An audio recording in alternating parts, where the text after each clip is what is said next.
Throughout the majority of the rivalry, Federer has been at an age disadvantage against both Nadal and Djokovic. Eric Black Video. Hey girl. One of the main arguments against Federer as the best player of all time is that he has a losing record head-to-head against both Nadal and Djokovic. I recommend a podcast called Tennis Abstract. There's an episode titled Knights of the Federer Roundtable, in which Suleiman Ijaz argues that rather than head-to-head, a better way to compare players is tournament head-to-head, defined as when both players enter the same tournament, who advances further? Because the goal isn't to defeat any specific player, it's to beat everybody you face. So purely hypothetically, if Nadal always beats Federer, but frequently loses to other players before he even gets to Roger, whereas Federer always loses to Nadal, but beats everybody else, who's better? Nadal edges Federer in tournament head-to-head if we start in 2005, the year 19-year-old Rafa beat the world number one in the semifinals and won his first French Open. If we start in 2003, when Nadal first turned pro, Federer has the edge. Let's do the same with Djokovic, who has a significant advantage over Federer beginning in 2008, when Novak won his first Australian Open. If we go back 3 years, Federer surges ahead because Roger outlasted Novak in every slam during Djokovic's first 3 years on tour. Not fair, say Rafa and Novak fans. Federer is 5 to 6 years older. Nadal and Djokovic were just getting started while Federer was already in his prime. So of course Federer dominated the early years. Fair enough. But that argument works the other way when talking about lifetime head-to-head records. And here's the central argument of this video. Throughout the majority of the rivalry, Federer has been at an age disadvantage against both Nadal and Djokovic because tennis players historically peak between 21 and 26 years old. This graph shows the number of slams won by players at each age since the beginning of the Open era. So for example, there have been 4 slams won by 19-year-olds, 27-year-olds won 7 slams. We've got a traditional bell curve. 61% of slams were won in the middle by players aged 21 to 26, what I call the expected prime.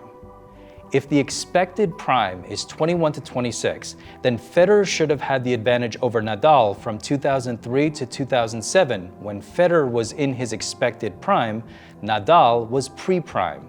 From 2009 on, Nadal had the advantage, because Rafa was either in his prime or closer to his prime than Federer was.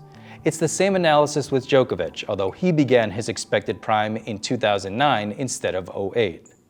I'm recording on the eve of the 2019 US Open, so Nadal and Djokovic have had the age advantage over Federer for roughly the past decade, which partly explains Djokovic's victories over Federer in the 14, 15, and 19 Wimbledon finals. I pulled these stats from Wikipedia.org. Note that Sampras and Laver won their final slams at age 31, Lendl at 30, but most guys were done way before. McEnroe, Borg, Wielander, and Edberg, for example. In the 20 years of the 1980s and 90s, only twice was a Grand Slam won by a player in his 30s. On the other hand, there is some evidence that players are peaking later now than they used to. Tennis Abstract found that players born between 1960 and 1989 peaked on average at age 25. But for those born specifically between 80 and 89, which includes the big 3, peak age is 26 to 27. This article found the average age of the top 100 went from 24.6 in 1984 to 27.6 in 2013. That's a 3-year increase in the average age of the top 100. Let's look specifically at the big 3. Nadal and Djokovic both broke through before their expected primes. Federer didn't win until he was 21, but then in the expected prime ages of 21 to 26, Federer won 12 slams compared to 9 and 5 for Rafa and Novak respectively. After 26, Novak has been a beast. He won more slams between the ages of 27 and 29 than he did between 21 and 26. That's partly because Federer eliminated Djokovic in 4 out of their 8 Grand Slam meetings during Djokovic's expected prime. Then when Federer moved way past his prime, immediate post-prime Djokovic beat Federer in 5 consecutive Slam meetings. Nadal, on the other hand, beat Federer during Federer's expected prime. That was mostly at the French, but also in that epic 2008 Wimbledon match. Some Djokovic and Nadal fans want to put an asterisk next to Federer's slams record, because Federer won most of those slams by beating supposed chumps before the rise of Rafa and Novak. But Federer was in his expected prime at that time. It's when we would have expected him to dominate, regardless of the competition.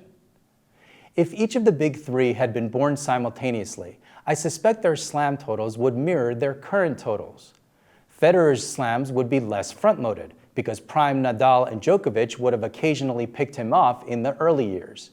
Djokovic's slams would be less backloaded, because a younger Federer would have beaten Djokovic in at least one of the 14, 15, and 19 Wimbledon finals, and likely would have advanced to play Djokovic and occasionally beat him in other recent slams as well. Thanks for watching. This is Eric Black Video, and I'm Eric Black. Eric Black Video.